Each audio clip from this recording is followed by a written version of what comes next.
Hi, I'm Reggie Turner. I'm here with Jim Miller and Terrence Moore. The FlipSide starts right now.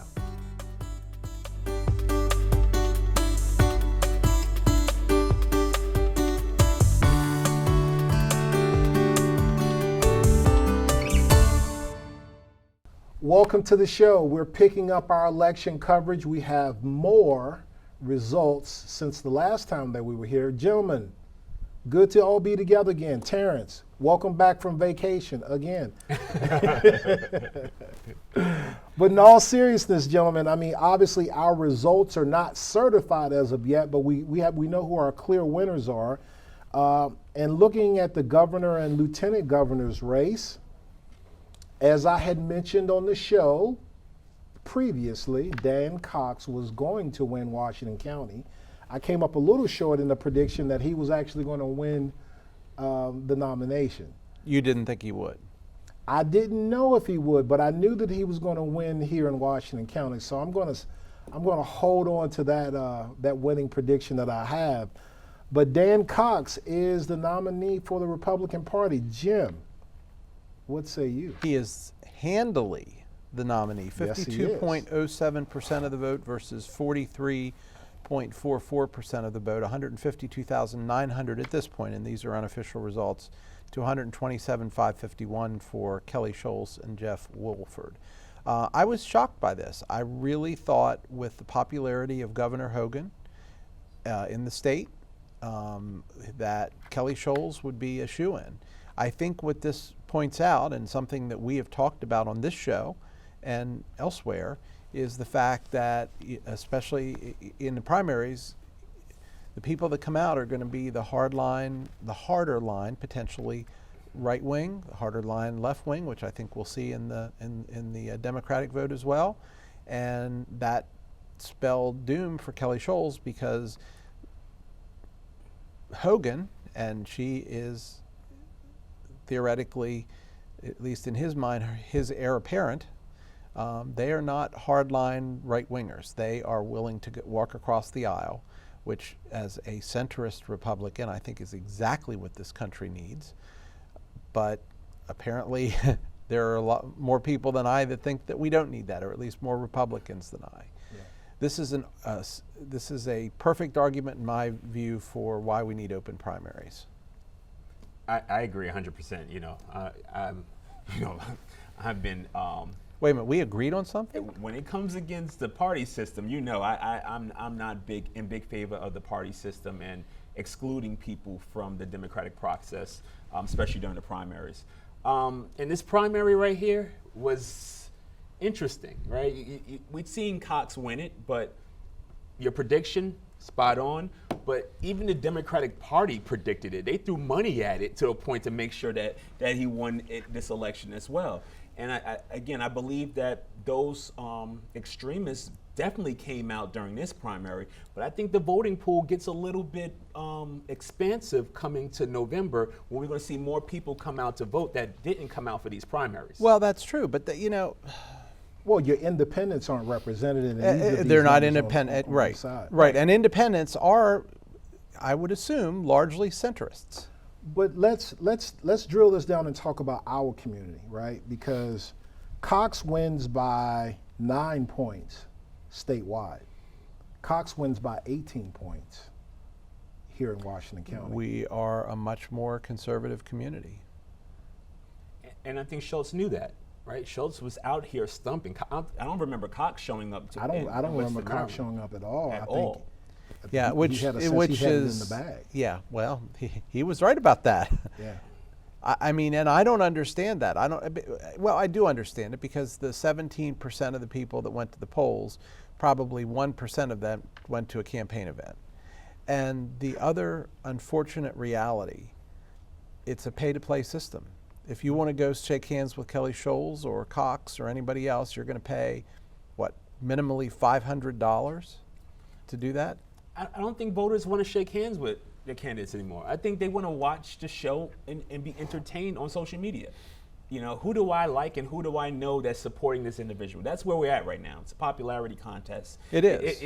It's staying close vested to the people you know and staying siloed. And if those are your views, they're my views, and I'm going to vote for whoever you tell me to vote for. Well, that's exactly right. We are running this on social media memes. Yes. But I think if you look at, our community and what you'll see on social media when people had criticisms of Hogan and were voting for Cox, I believe that a lot of these voters that voted for Cox looked for Hogan to govern more in the way that Florida's governor did in the midst of the pandemic.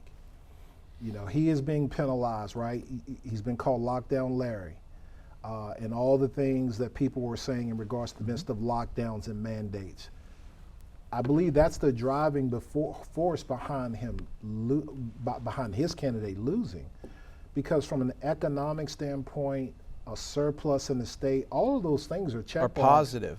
Major positive check boxes. And the state is in strong position. Right. But when you start to look at things culturally from these perspectives, and the sense of many of the Cox voters of that Governor Hogan was infringing on the freedoms, that's what swung things so hard in our community. Right, wrong, or indifferent. That's how a lot of the voters felt. Okay, I need to return to a subject that Terrence brought up earlier, and that is the money that the Democratic Party put in. Let's talk about that one. What was it, $1 million? They didn't need it. Was it $1 million though? There was some incredibly. It was just shy of $1 million. It was about 900,000. And it was media buys. Yes. Mm-hmm. I mean, is that unprecedented, or is it just me? No, it's not unprecedented. I mean, Republicans have done it before in previous cycles of trying to get the radical Democrat done. It's different when you see Democrats trying to play the Republicans' game, and normally doesn't turn out well for them.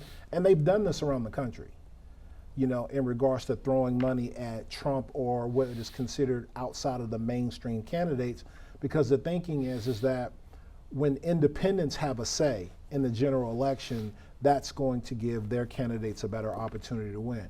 We'll see if that strategy plays out. So not only do we not have open primaries, but we have people trying to fix the election from the other party, both parties. Well, it's psychological. $1 million doesn't go really far, across the state. It was more about the headline. It was driving out Cox supporters to make sure they came out to vote. Democrats are trying to fix. We're going to come out. We're going to vote, right? And I think that's what it was really trying to get the headline. I don't think $1 million would sway the election anyway, left or right. I think it was really more so of letting people know what they were doing, that they were playing the game too, and their candidate was going to win. But what it did do is it showed the rift between Cox Trump Republicans and Hogan Schultz Republicans, because then it became a battle between the two camps. Now, see, that is a bridge too far for me, and I know you have espoused that theory, and I can't disprove it with numbers, but just logically, I don't think Trump had as much of an influence in that voting as you believe he did. I think Trump is done. You may think Trump is done, but when the media talks about this, if Trump has endorsed a candidate, they don't start with the candidate's name.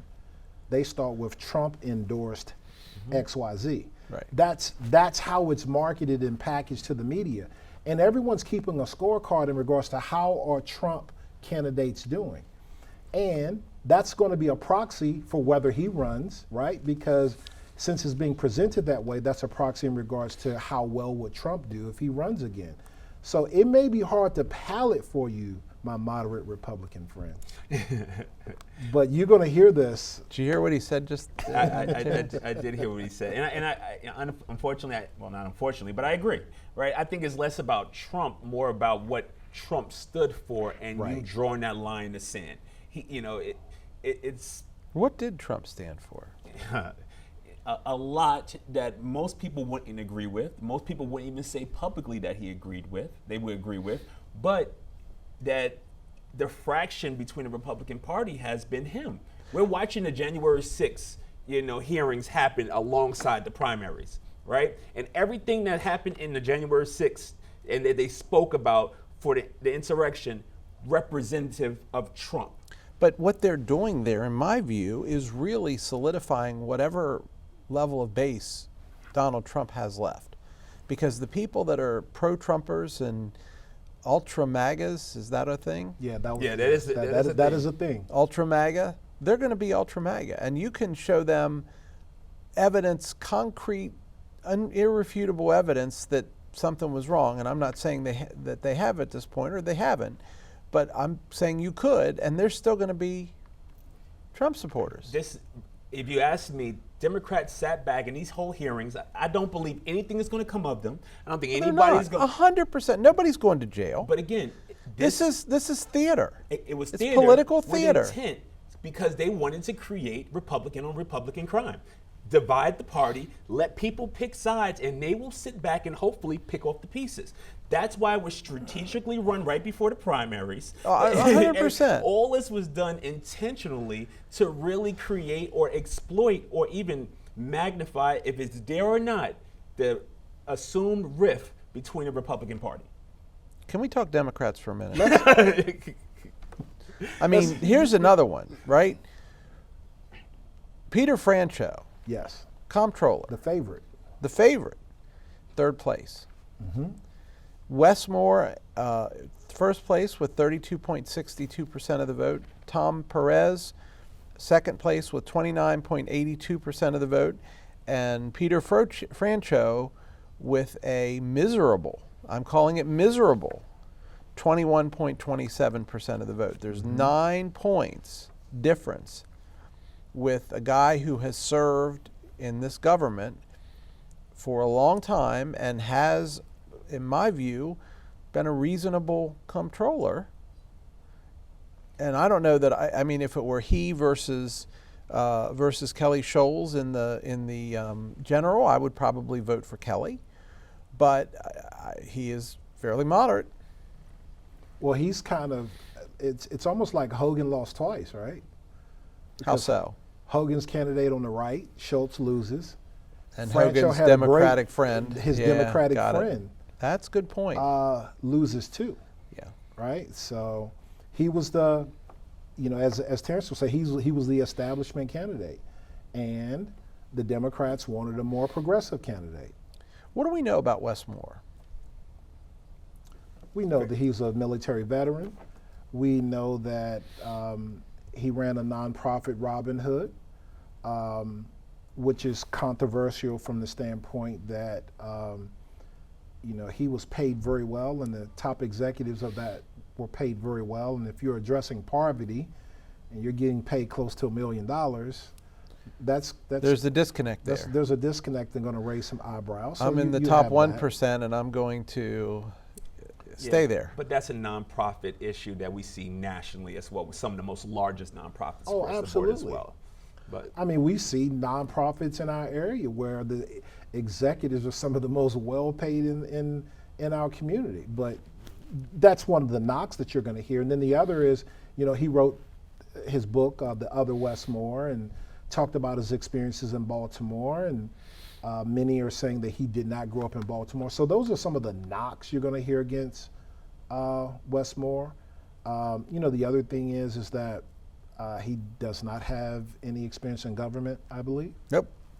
So those are the things that you're going to hear in regards to kind of negatives of Westmore. The thing is, and let's kind of come back and look at this locally. Locally, Perez was the leading vote getter by 2 votes over Franchot, and Westmore was third. And I think about that, and I don't know if any of those 3 candidates came to Washington County. I don't think they did. Well, Franchot may have. Franchot may have came here on business sometime in the spring, like early on. But in regards to really campaigning, I don't believe any of them were here. I believe some of these candidates may have joined the Democratic Central Committee or one of those organizations for Zoom to kind of come in and talk to some folks. But I don't believe any of them were boots on the ground in this community. But obviously their base is not here, and winning Washington County really wasn't going to move the needle. So the race is Westmore Yes. versus Dan Cox. Who do we think? You got $100 to bet. How much do you put on Wes Moore? How much do you put on Dan Cox? You know, talking about this 2 weeks ago, and T, not to interrupt, but I thought that there was a lot of momentum on the Republican side because of the economy and how things were swinging, and the fact that, you know, the stock market was struggling, inflation is going up. But, you know, we saw in Kansas how the no vote against banning abortion won, and it showed energy among independents and Democrats there. So when you look at a general election, I'm not sure how much of a Democratic turnout may be higher, considering the fact that we do have struggles in regards to our economy, which would be good for more. Yeah, I'm putting a whole 100 or more. I'm sorry. I'm not. It's just, again, I go back to the voter base is going to change in November. You're going to have independents come in to the voter base, and a large percentage of those independents are young new voters as well. A lot of new voters aren't going into the party system. So we're going to see, and I had the opportunity during our gubernatorial forum that we had at Bowie to watch how Wes Moore and the rest of the candidates, including Perez, really worked the room. And one of the things I've seen Wes Moore camp do is it was completely youth-based. It was run very hard on social media. They were very reactive, a lot of young college students. His camp were really going after the youth vote. And I think that's going to show up in November. I think the primaries, I don't know the number specifically, but if we look at the age of those who vote in the primaries, I guarantee you it's swayed a little bit to an older generation versus a younger generation. I also believe the topic of abortion is going to bring more people out to vote as well. Even though it's not something that on the ballot, it's going to bring more voters out. And I think November just gets the kind of the biggest attention when it comes to voting, right? Could that abortion topic be thwarted and not bring people out if this current bill that's working its way through Congress gets legs and we create a law that basically legalizes Roe v. Wade? No, Pandora's box is open. I think people, even the fact that it came up as a topic and some of the things that were said, I think voters are going to want to have their say. Yes, and then again, I know I'm being a dead horse here. Marijuana is on the ballot, right? I think there are people that feel very strongly about recreational marijuana, and that's going to bring out additional voters. So you're $100 in. All your 100 is on for. I'm 100. Wes. My $100 is on that he wins. I'm going to stick with Nate Silver's odds, and I'll go 95 on Moore. But 95. Yeah, but I got to put 5. Now, my odds are going to change week to week, so check with me in another week to see how I'm feeling about this. Now, so here's the question that I have for you: is there going to be a kumbaya moment between moderate Republicans and the Trump-Cox wing? Absolutely. Absolutely not? Absolutely, there will be. There will be? Yes. Are you sure about that? Yep. As sure as I can be about elections. Of course, I predicted Anthony Brown was going to win 8 years ago in the gubernatorial election. So where's your money? And now he can't get elected dog catcher. So what are you doing with your $100? You know,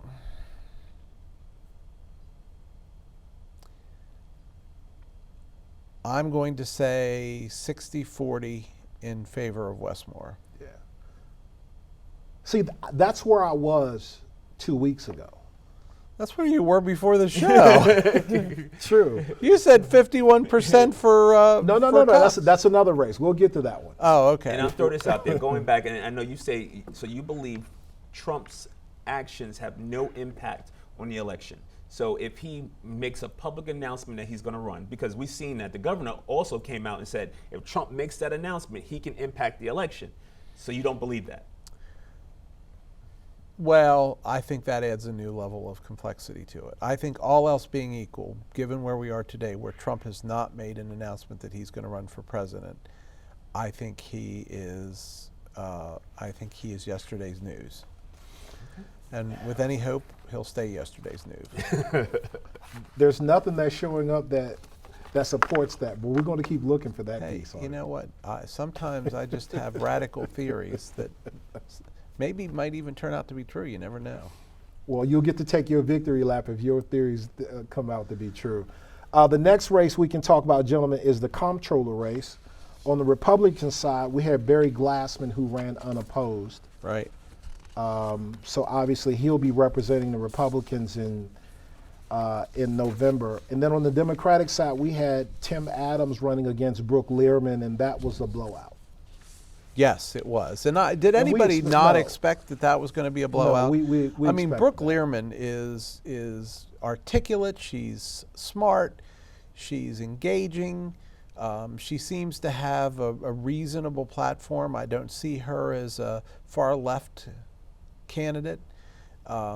We had her on the show before We had her the on the show election before season. she announced. Yeah, and I found her to be very, very engaging. I And it think looks she's like- a reasonable for an independent or for I'm going to use the term rhino.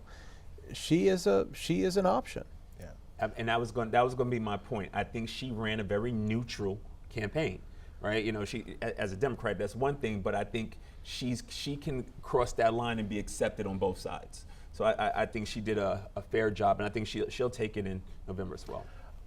And I believe Brooke's campaign team is kind of merging and going to work together with Moore's campaign team, because if you look, you know, they hit the ground running and have been campaigning together, so that may lift up Moore a bit in regards to her experienced campaign team working with his folks. But yeah, that was no surprise there that was going to be. And I a think blowout. she'll take my $100. I think it's an easy call for her to take And the general. I think think it is Moore too. needs her more than she needs Moore, Absolutely. because she 100%. brings that experience that She he maybe does. lacks. Well, and Absolutely. that's the And she's point. a And- legislator, so And we right. talked about this briefly earlier, but both Moore and Cox Neither one of them have executive experience. Experience, They just yes. don't. And oh, by the way, back to the governor's race for just a second. Former Governor Bob Ehrlich is going to be the emissary for Cox. Wait a minute, didn't Ehrlich lose his second election? I mean, I guess time heals all wounds. But I've talked to Not all wounds. I've talked to several Republican friends that are not coming home. okay, They're gonna stay silent and let the chips fall where they may. okay. So by not voting or voting opposition? I don't know. I didn't get a clear answer in regards Okay. to who they were going to vote for, but there was not going to be any endorsement of Cox or the kumbaya moment where they jump on the bandwagon. So I said $100 on Brooke Learman. Before we go to break, where are you guys on that? Another 100? I'm fine with that. Yeah, I'm going 100 on Brooke. Yeah. Yeah, I'll go 100 on that. Take us to break. All right, so we'll come back and we'll hit the Attorney General race in the U.S. Senate after that. So stay with us. We'll have more election coverage after the break.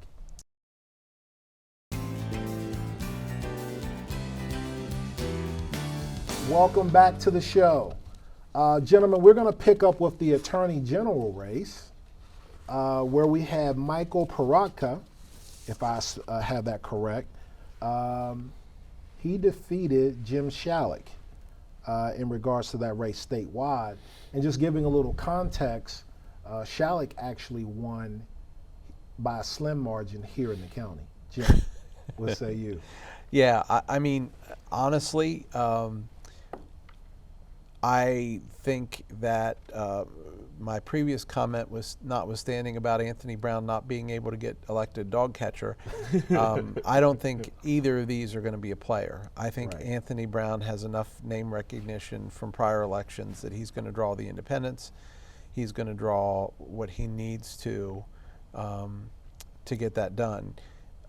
So frankly, I think that race is an exercise in futility. He skipped over talking about the Republican, went right to the Democrat. Well, no.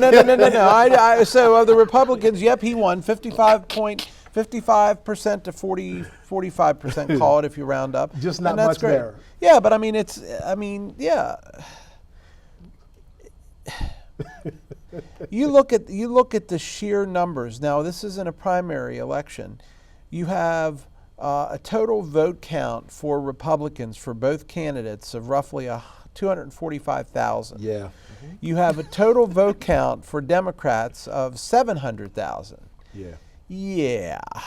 Okay, now unless some of those Democrats are dinos, or dinos, Yeah, all the energy of that race is on the Democratic side. you think. For sure. Right. And I mean, again, Anthony Brown ran for governor unsuccessfully, but there's going to be some carryover heat from that election, even though it was 8 years ago.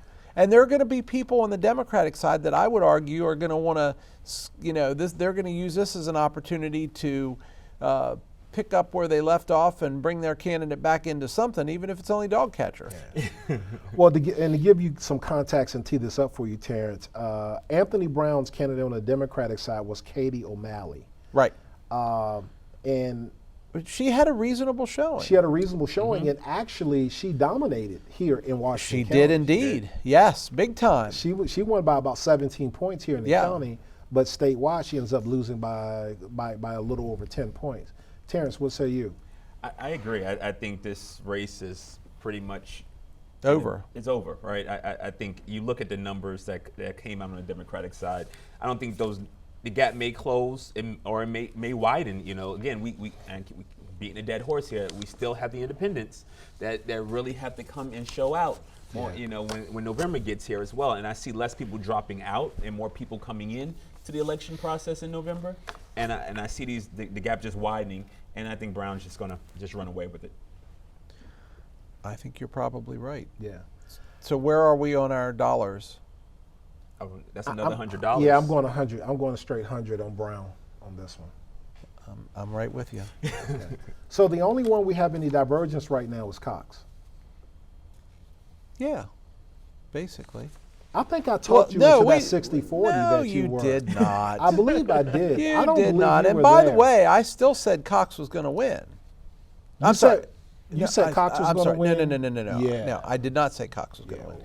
I said We was gonna Westmore play was back going to the win. tape. Westmore 60, Cox 40. Okay. So, we don't have divergence. Okay. Well, we But- got to have two. Well, we got to have a statewide and then a countywide to see. Well, now we're in the general. We so don't- we we don't already care know about the Republican. county, yeah. We don't. Okay. Fair enough. Now we're going to go to U.S. Senate, where we had a number of candidates there. Chris Chafee actually won that on the Republican side in the midst of a lot of candidates. But to kind of give context, he was second here in Washington County. Lori Friend from Garrett County. was Right. the winner there. So I guess she had more name recognition or more familiarity since she is in the region. You've got a friend There you go. in Garrett County. There you go. So what you think about the Republican side of this race there, Jim? So I think two things. Number one, I think for being from one of the smallest counties in the state, that being Garrett County, Lori Friend, even coming in, call it 6 points below the winner, Chris Chafee, is a pretty good showing. Yeah. I think that you have John Thorman that was in at 13.69 or 33,000 votes. You've got Joseph Perez, who was in at 10.84. That was the extent to which people received double digits. I guess I was a little surprised that George Davis, who I believe was the candidate that suggested that Is that the spanking candidate? the spanking and crybaby candidate. He wanted everybody to be spanked so that they, not just spanked, but spanked so they couldn't sit down for, I don't remember whether it was a day or a week, but check out his website if it's still up, and you can find out the answer to his electoral spanking priorities. But he got 8.68% of the vote. So if I'm Reba Hawkins, John McGreevey, Todd Puglisi, or James Tarrenton, who all got less votes than the crybaby spanking guy, I was thinking I could enter my Treeing Walker Coonhound puppy in this thing and probably Grab some votes, right? yeah, you know. I got a dog theme going on tonight. I don't know why. The dog catcher. Yeah, I think it's interesting. I think that Chris Chafee is a name that is as recognized as any. Do I think he has a chance of winning?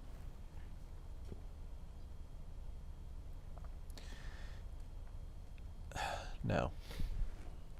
So how much? Well, we're not there yet. Well, let's talk about the Dems first. Well, let's bring up the Dems. I mean, obviously the incumbent Chris Van Hollen.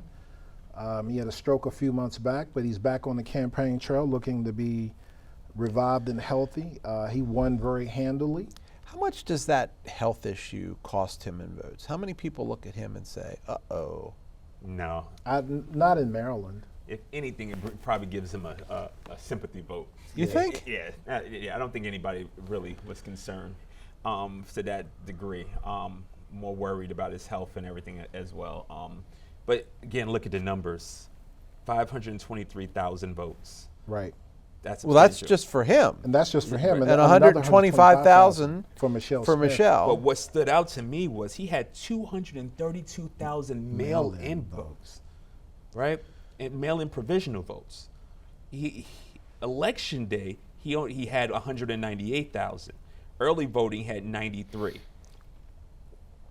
I'm looking at some of these other elections, and I don't see that kind of variance between that kind of bump in mail-in and provisional votes that he received. Let's bring in Donald Trump and talk election fraud. And I was kind of looking, and that kind of caught my eye because I was looking through some of these elections, and I don't think any of the mail-in ballots really decided a vote. Decided who would have won. Well, and it didn't decide this one either, but that is, to have Right. the majority of your votes, a significant majority of your votes, come from mail-in over election day versus early voting, I think is pretty telling. Yeah. Yes. I don't know what it's telling me, but it's telling me something. Well, it tells you that he is a well-oiled political machine, right? That's reaching out to their voters and Right. we normally will say getting them to the polls, but Right. actually getting them to the mailbox. Right. That's over 300,000 people. And most of those mail-in votes actually come in early as well. Right. Which is telling me people knew who they wanted to vote for Right. early. Right. Right. And they voted, they got it in. And it's just a substantial number. It kind of just jumps off the page when you look at the number Well, of it votes. does, but he has significant appeal. I bet he's got votes from West Virginia, Pennsylvania, Delaware. I'm kidding, obviously. All right, so where's $100 going right as of today, gentlemen? Terrence? Van Hollen, it's easy money. Yeah, okay. Jim? He has just no imagination. Just- I mean, he really has. He couldn't tease. He has no imagination. You could the at least audience. give the other guy a buck, Nah. Chris Chafee. It's a name. It's the name you know, No, Terrence. it's not. That's the problem. He got almost 10% of the vote that Chris Van Hollen did. I mean, he could make that up with independents. I'm going to go 90-10 in favor of Senator Van Hollen. Yeah, I'm going to go ahead and give Van Hollen 100 on this. Yeah, well, you have I'm no. not gonna You play have with the no. Good Lord. All right. Next, we have. One of these days I'm going to be right, and you guys are going to look pretty foolish. Pretty foolish. we probably won't cover it, so don't worry. Oh, yes, we will. I know the producer of this show. We're going to have a whole segment on it. You may not be here, but we're going to have a whole segment on it. And I'll be saying something like, party of one, please? Yeah. Party of one. Fair enough. All right. Fair enough. Enough of this foolery. Let's go to District 6. Yeah. This is a good one. District 6 on the Republican side, we had 6 candidates. And Jim, when we actually talked about this, I didn't realize until I was reading the Wall Street Journal or some publication in regards to the energy around the young candidate that was in his 20s, Yep. Matthew Foley. And he was getting a lot of national endorsements. He was. And the unique thing about him was he was being endorsed by Trump and he was being endorsed by Hogan. But that fell on his face.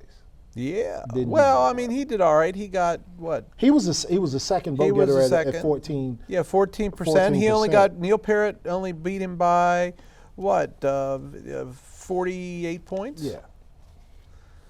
But he was. I mean, he beat all of the rest of the competitors. The next highest competitor would have been almost half of what he had, which was Colt Black, which is another person that you heard a fair amount from. Yeah. So I think that's interesting. So Neil Parrott gets another shot at is it. the guy. He's going to be the guy. And his lawsuit in regards to the maps worked out in his favor. Yes, it did.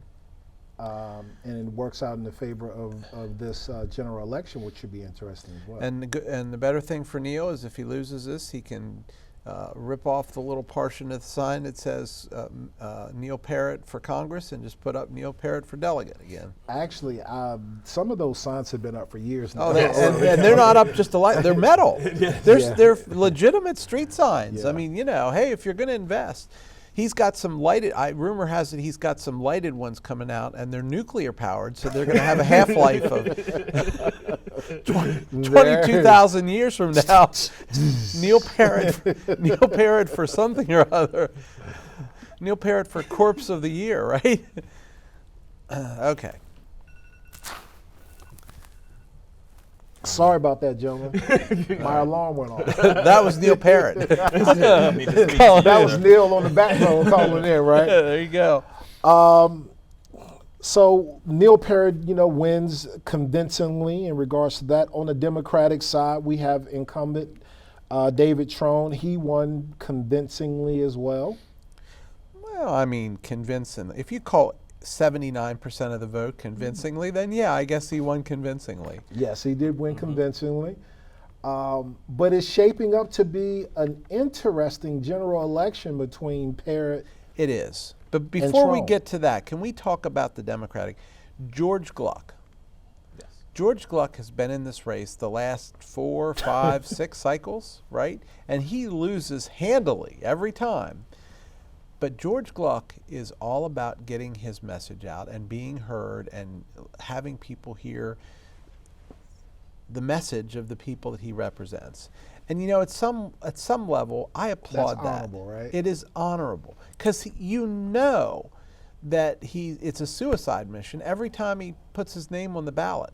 But he has not been dissuaded, and he'll go to every one of the forums, and he'll show up, and he'll be eloquent, articulate, informed. He's just not got a populist message, and he loses every time. That is something that I think is largely missing on the Republican side. I can name a couple of Democrats in the past several cycles that have been just that way. They get into it to have their issues surfaced and heard.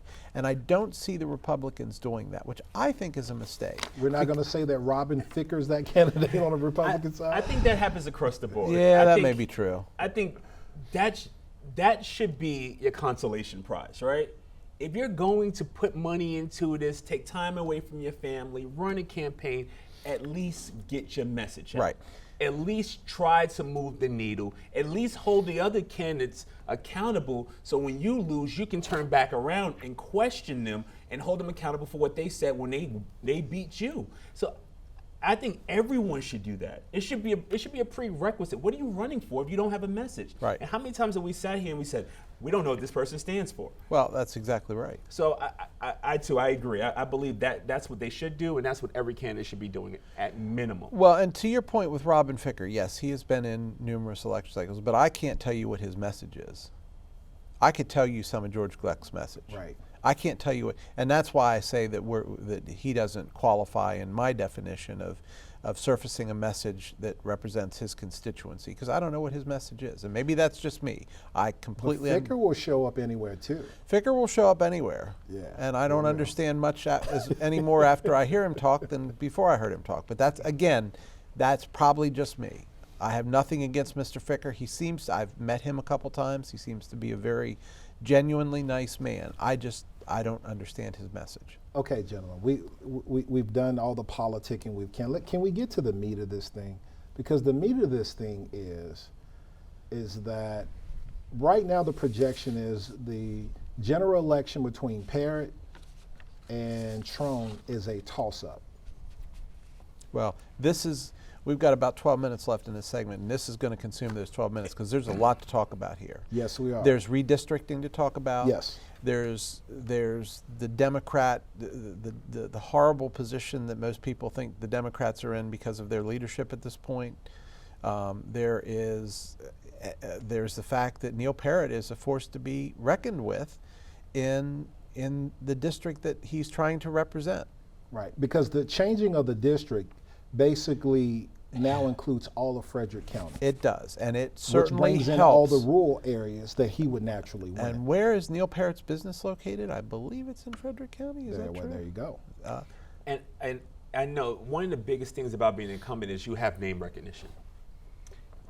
Trone loses that because Parrott has run so many times for so many things that at this point in time he has name recognition as well. He's not coming in as some new name that nobody knows. He's really coming in not only for where he served in his own position, but he's run for this before. So people have a familiar name in Parrott as well. So I don't think Trone gets as much of that sway, but he does get all of the negative leadership, losses that he may take from the voters for, how he's led over the last 4 years. And some of the claims he's made over the last 4 years, and people hold him accountable for some of those things as well. We did have a pandemic in the midst of that, so some of that he may be able to politic around, but still, I think he's at risk here. If you asked me this 2 years ago, he was coasting. I would have thought, he would take it all the way. But the map dictated that he would take it all the way 2 years ago. Right, absolutely. The map is different now, and and this is, Jim, we talked about this off camera. I believe this is now a national race, right? This is not a Maryland race anymore. This will become a national race because it's projected that the Republicans will take the House. So if you're going to take the House, then it becomes about what does your majority look like once you do take the House to kind of get your agenda through. So this race is, my assumption is this race is going to see Republican national money.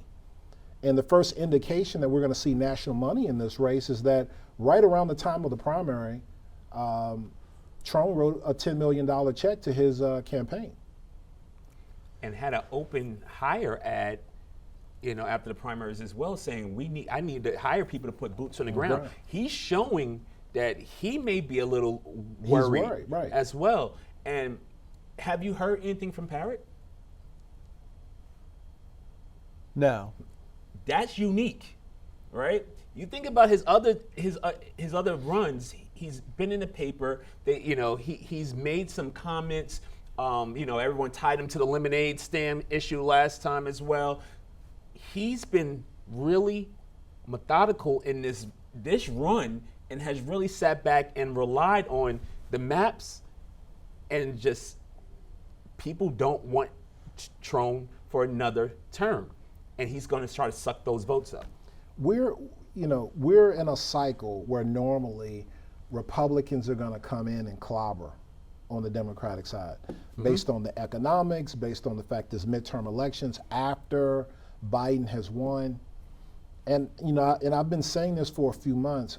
One of these guys is going to win, whether it's Cox or whether it's Parrott. Parrott's odds are significantly greater. And I don't think people can really point most cases to why they don't want Trone for another term. And I think it is those big national issues that really will decide this race. Well, I think there's absolutely that possibility. I think there's absolutely that possibility, and it's going to be a toss-up for me. This is one where I hope we can all get away from the I'm betting $100 on. Oh, one no, or we the other. we definitely not. Okay, going well, there. I'm glad you guys are finally getting some guts in one of these races. But here's the other thing. Guts, okay. You know, hey, I call them like I see them. Let me ask you this. How much of Parrott's voting history and personal politics comes into play? I mean, we haven't heard about some Not things. much.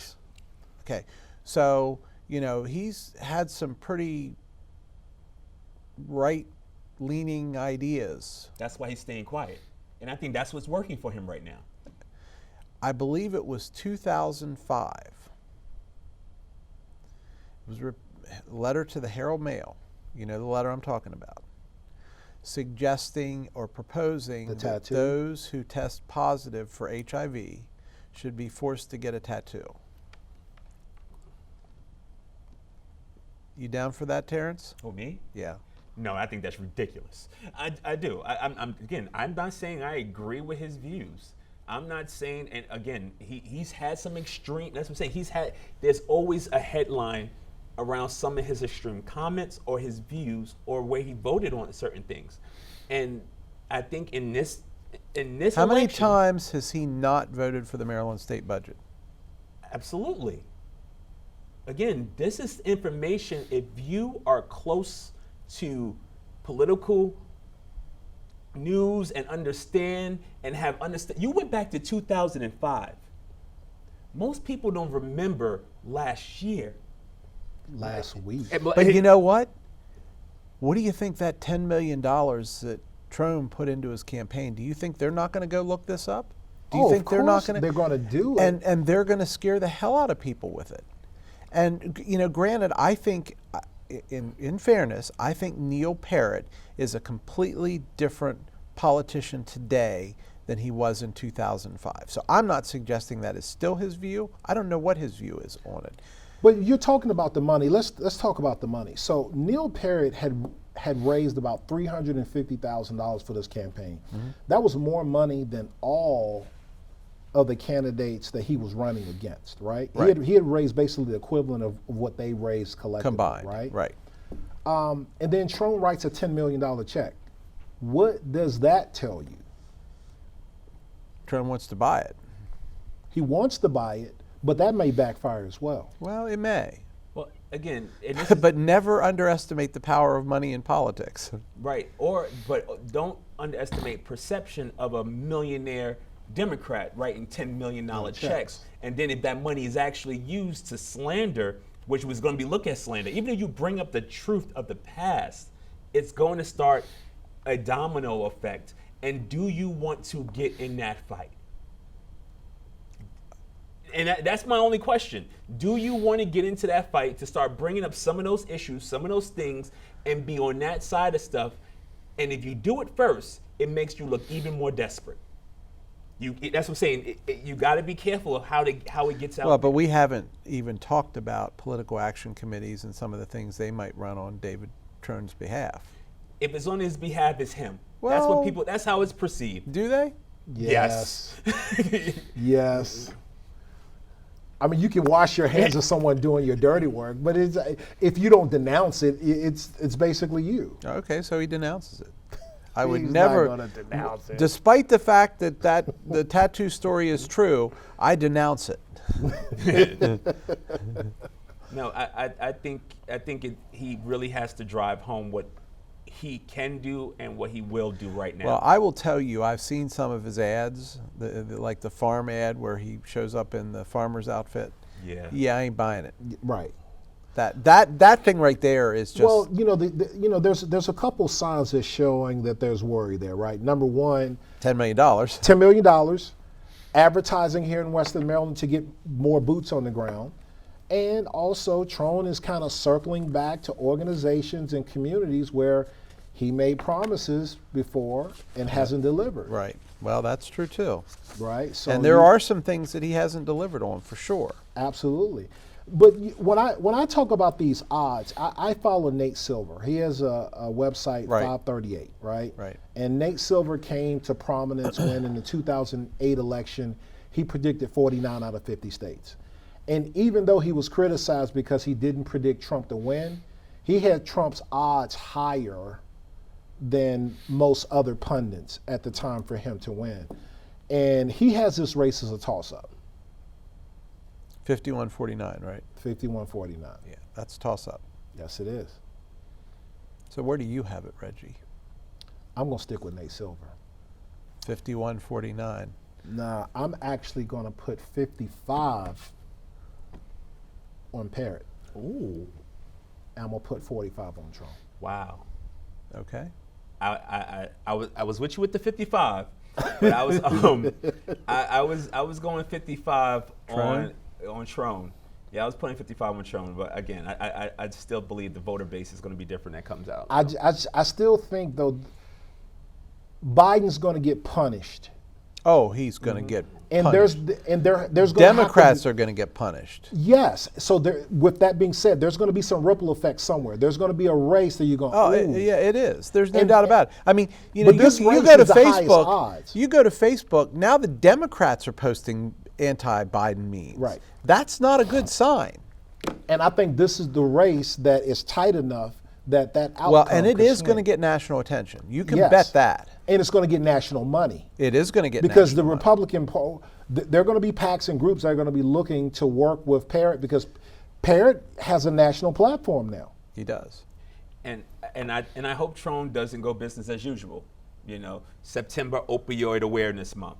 Take a picture with some kind of black organization in October and think he's going to coast through in November. That's not going to fly. That's not going to work. If he's going to open that checkbook, he's really going to have to open that checkbook and really fulfill some promises real quick over the next 90 days. So you want to hear my number?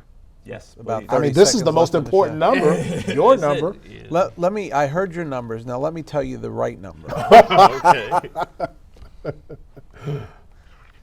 Trone is going to win by 10 points. 60-40. Whoa.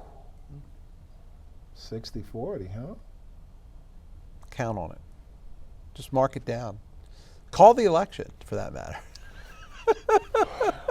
Well, listen, I'm up in this game right now because of my Cox prediction. I think I'm still in good stead on this one. Okay. All right. Can I say one more thing before we close out tonight? And that is news from Annapolis. And we talked a little bit about the fact that the election results for the primary are still not official. Right. And the Board of Elections has extended the deadlines 3 times related to last month's primary.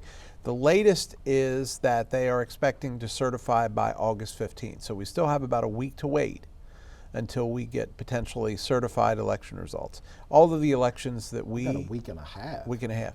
Yeah. That's right, it's only a third, isn't it? All of the elections that we talked about, I don't think there's any chance that any of them are going to turn. No. Unless they recount the mail-in ballots for our Senate candidate. But officially, these are still unofficial results. Yeah. That's all I got. And, you know, we're going to have to come back next week. There's a couple local races that were too close to call. Yes, there were. That we didn't get an opportunity to cover today. I know the sheriff's race on the Right. Republican side. We didn't Well, get a and that's chance. why I And the didn't want judges to. race. So we have Well, I some other wanted to things wait come on back. those because they were too close to call, and I think they could turn one way or the other. I believe that they're pretty much done now, other than the fact that they aren't certified. Well, But they're all not the votes have certified, come yeah. out. Right. So, Yeah. all right. All right. Well, that's all the time that we have for tonight. We hope that you'll like us on Facebook, follow us on Twitter, and send us your comments to feedback@theflipsidetv.com. That is feedback@theflipsidetv.com. But most importantly, join us again next week for another episode of The Flip Side.